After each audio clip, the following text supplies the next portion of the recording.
안녕하세요. 응용식물연구소의 이종수입니다. 오늘은 알면 도움되고 센스 있으신 분들은 비즈니스 거리까지 될 정도로 중요한 얘기를 해볼까 합니다. 지난 강의는 산성 토양의 개량 방법을 말씀드렸는데요. 사실 산성 토양에서 작물의 생육은 피해를 볼 정도이지만 알칼리성 토양에서는 생육이 안 될 정도로 피해가 큽니다. 조금 의아하시죠? 그러나 팩트. 자, 오늘은 농장의 경우부터 한번 살펴볼게요. 토양이 알칼리아가 되면 보통 pH 7 이상이면 생육이 불량해집니다. 상투적으로 그냥 철, 망간, 아연, 구리와 같은 미량 원소의 불용화로 흡수가 불가능해지고요. 인산이 칼슘과 결합하여 불용화되어 흡수가 저해됩니다. 마그네슘, 가리 흡수가 또 저해되고요.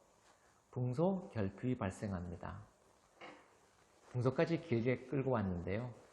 붕소 관련해서는 정말 중요한 내용이 있기에 이것만 가지고 다시 한번 강의를 하겠습니다. 1kg에 만원도 안 되는 붕소가 어떤 역할을 하는지 알면 과채를 키우시는 분들은 비료값을 많이 아끼실 겁니다. 염류토양을 개량하려면 배수를 좋게 하는 것이 무엇보다 중요합니다.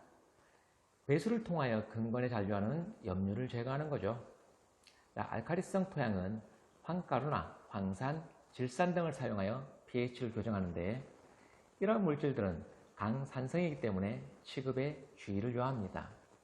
황가루를 사용할 때에는 토양 전면에 고르살포라고 20cm 정도 경운이나 로타리 작업으로 섞어주고 유황이 일단 산화되어 황산처럼 된 후에 반응하므로 효과가 발현될 때까지 2개월에서 3개월 정도의 시간이 필요합니다. 황산이나 질산을 사용할 때는 먼저 안전하게 물과 1:1 비율로 혼합하여 희석 후에 1000배에서 5000배로 희석하여 간주를 합니다. 얼마만큼 이용하냐면요. 얼마라고 말씀을 못 드립니다. 각 농장의 토양 특성에 따라 pH가 낮아지는 속도가 다르고 황산이나 질산 희석액을 여러 번 나누어 시간을 두고 간주하고 간주한 후에는 토양 pH를 계속 체크해야 됩니다. 알칼리성 토양의 작물 생육 장애 해결 기술은 매우 다양합니다. 그러나 내 사용 여건과 기술 투입 비용을 고려하여 해결 기술의 장단점을 분석하고 이들 중에서 선택하여 계획적으로 사용하는 것이 중요합니다. 자, 이젠 가정으로 한번 가볼게요. 가정에서는 농장의 규모처럼 케미컬을 사용하기가 힘들어요. 재료를 구하는 것도 쉽지 않고요. 제일 쉬운 방법이 pH 3.5의 강산성을 띠고 있는 피트모스 혼합으로 개량하면 되는데요. 저도 이걸 구하려고 캄보디아에서는 아주 힘들더라고요. 그래서 대안으로 커피 찌꺼기를 쓸까 합니다. 커피 찌꺼기는 pH 5.1의 산성이어서 개량 효과도 있습니다. 그냥 넣으면 안 되고요. 발효는 꼭 식혀서 넣어야 됩니다. 커피 찌꺼기를 가장 쉽게 활용할 수 있는 방법은 바로 퇴비의 일부로 사용하는 거죠. 퇴비에 남은 커피 찌꺼기를 더해서 잘 섞은 후 쉽게 활용하면 됩니다. 그럼 너무 쉬운 커피 퇴비 한번 만들어 볼까요? 오늘은 커피 퇴비를 만들어 볼게요. 보통 커피 찌꺼기와 유박, 한약 찌꺼기나 음식물 쓰레기를 4:6의 비율로 만들으라고 그러는데요. 저는 무조건 캄보디아 스타일입니다. 여기서 유박 구할 수 있나요? 한약 찌꺼기는요? 네, 그래서 커피박 100%로 가겠습니다. 발효가 되냐고 의문 좀 들겠죠? 유박이요?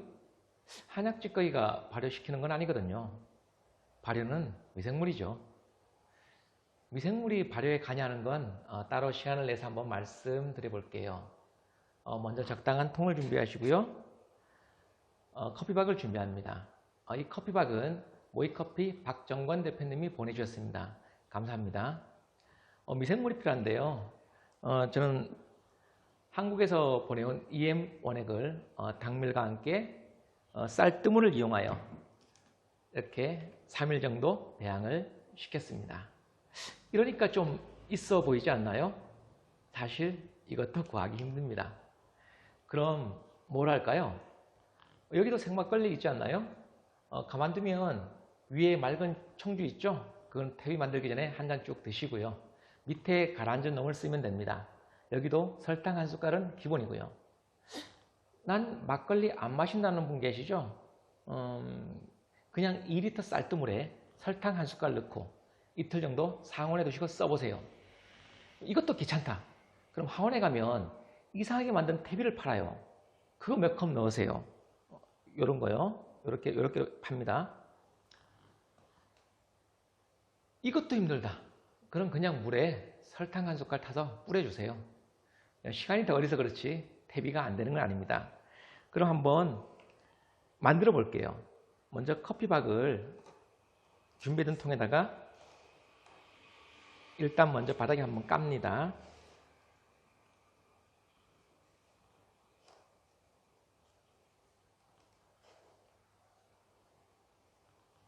이 상태에서 미생물 배양액을 한번 좀 넣어주고요. 또 커피박을 넣습니다.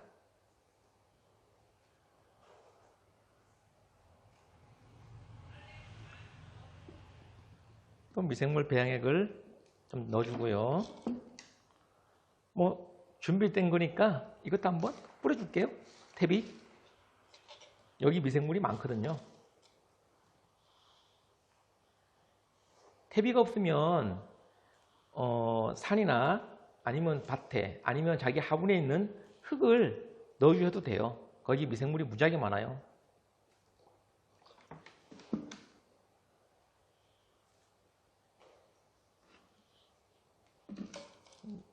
마지막 얘도 한 컵 더 넣어줄게요.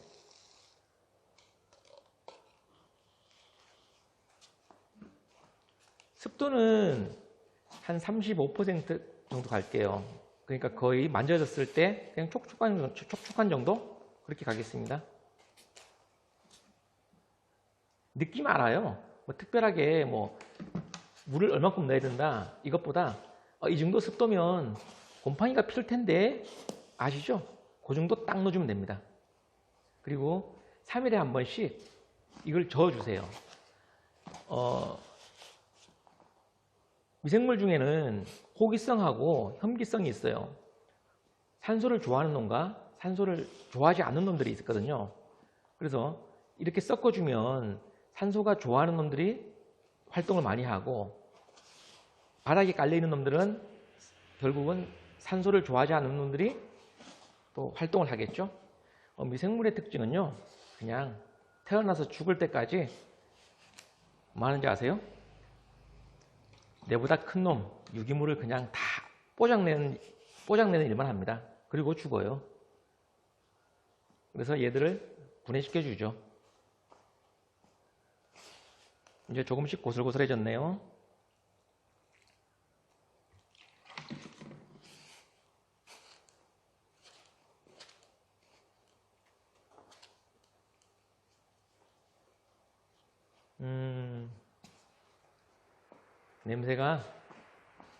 냄새가 너무 좋아요. 제가 예전에는 소똥 가지고 일을 많이 했었는데 이 또 커피박을 가지고 또 이렇게 일을 해보니까 조금 더 있어 보이네요. 사람은 이렇게 또 가끔씩 이렇게 좀 나은 환경으로 가는 게 좋은 것 같습니다.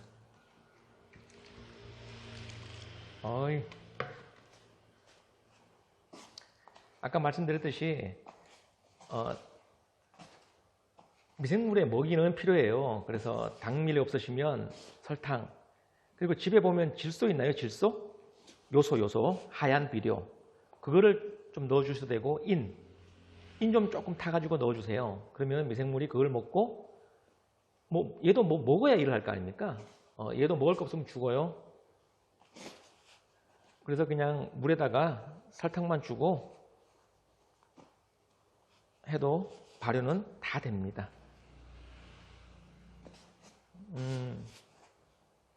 잘 된 것 같은데요? 자, 이렇게 만들어진 놈들을 3일에 한 번씩 이렇게 채치듯이 돌려주세요. 그리고 물이 부족하다, 이제 습기가 없다 그러면은 어떻게 해요? 수분을 더 첨가시켜 줘야 됩니다. 그래야지 계속 발효를 일으킬 수 있으니까요. 얘들도 물 없으면요 잠자요. 일 안 하고. 그리고 배고파도 일 안 해요. 사람이랑 똑같아요. 네, 됐습니다. 어때요? 쉽지 않습니까? 쉽죠? 이렇게 만들어진 걸 흙위에 뿌려주면 되는데요. 물만 주면 유효 성분이 추출되니 얼마나 쉽습니까? 커피는 자체적으로 5.1 정도의 pH 농도를 가지고 있어서 대부분의 정원 토양에 비해서는 산도가 높은 편이죠. 일부 식물이 활용하기에는 적합하지가 않고요. 이를 조절하기 위해서 커피 찌꺼기에 석회를 소량 한번 섞어보세요. 석회는 알칼리성을 띠기 때문에 커피 찌꺼기에 산성을 추가시키는데 사용할 수 있습니다. 석회 대신에 나무째를 활용해도 되는데요. 나무째도 산성화를 막아주는 역할을 하기 때문에 토양 혹은 커피 찌꺼기에 산성 성분을 중화시킬 수 있습니다. 또한 나무째에는 칼륨이나 인과 같은 영양분도 풍부합니다. 커피 찌꺼기를 산성 공급의 용도로만 활용할 수 있는 것이 아니고요. 건강한 식물을 길러내기 위해 중요한 여러 영양소도 함유하고 있습니다. 토양에 영양분이 부족하다면 커피 찌꺼기를 더해서 영양분을 보충해 주시기 바랍니다. 커피 찌꺼기에 함유되어 있는 성분을 보면요. 질소, 마그네슘, 칼륨이 있고요. 커피 찌꺼기에 거의 함유되지 않은 성분은 인산과 칼슘이 있습니다. 칼슘은 지난번에 말씀드렸죠. 계란 껍질로 보충해도 되고요. 인산 보충에 대해서는 다음에 한번 강의를 한번 더 하겠습니다. 커피 찌꺼기 활용해서 식물에 공급할 수 있는 영양도 만들 수 있는데요. 물이 든 양동이에 커피 찌꺼기를 풀어주고 하루나 이틀 정도 그늘에 놓아두잖아요. 그럼 어느 정도 시간이 지나면 황색빛의 액체가 됩니다. 그때 커피 찌꺼기를 잘 걸러내고 난 액체를 텃밭이나 정원에 뿌려주면 됩니다. 이렇게 만들어진 영양액은 일반 커피 찌꺼기와 같은 영양소를 띠고요. 산성을 띠기 때문에 강한 산성, 질소, 칼륨 성분을 요하지 않는 식물에 활용할 때는 주의 또한 기울여야 합니다. 제가 두 번째 강의에서 마지막에 이번 강의에는 재미난 걸 한번 알려준다고 말씀드렸는데요. 그러기 위해선 일단 커피 찌꺼기가 어떤 놈인지부터 정확하게 알아야 됩니다. 이것도 연구를 많이 했거든요. 제가 의뢰했던 성분표부터 볼게요.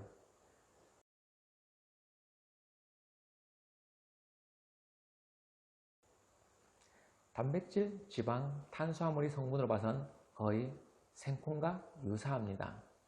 여러분, 지방이 15%일 때 발효 없이 토양에 들어가면 가스장애가 생겨서 문제가 되지만 이거 바꿔 말하면 기름덩어리 아닙니까? 에너지인데 말입니다. 그럼 퇴비의 가치가 클까요?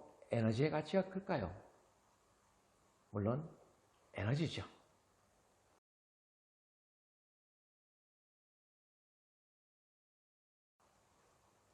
제가 만들었던 제품인데요. 열량은 무려 4,800kcal입니다. 이걸 검증받으려고 전문가를 찾아가잖아요. 돈도 들어가요.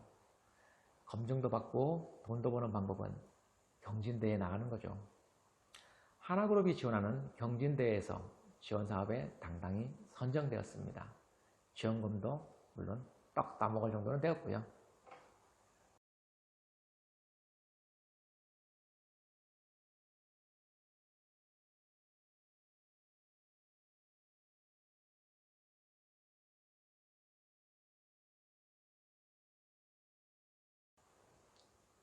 아이디어를 구체화시키기 위해서 창업 경진대회도 나갔습니다. 심사위원들이 극찬을 해주셨습니다.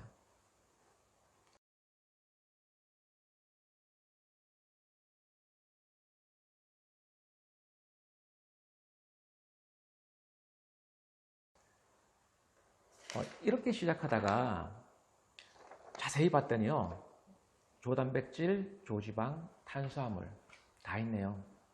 여러분, 커피 찌꺼기의 맛은 어떨 거라 생각되십니까? 쓴맛? 떫은 맛? 아니면 탄맛? 저는 맛을 알아요. 그래서 확인시켜 드리기 위해서 한번 먹어보겠습니다. 커피 찌꺼기인데요.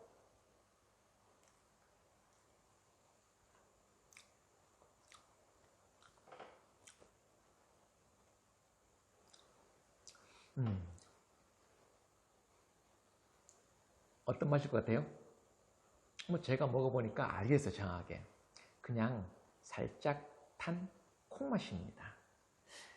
배고프면 먹을 정도는 될 것 같은데요. 그래서 그때 제가 키우던 자브르 종한테 한번 먹여봤습니다. 잘 먹더라고요.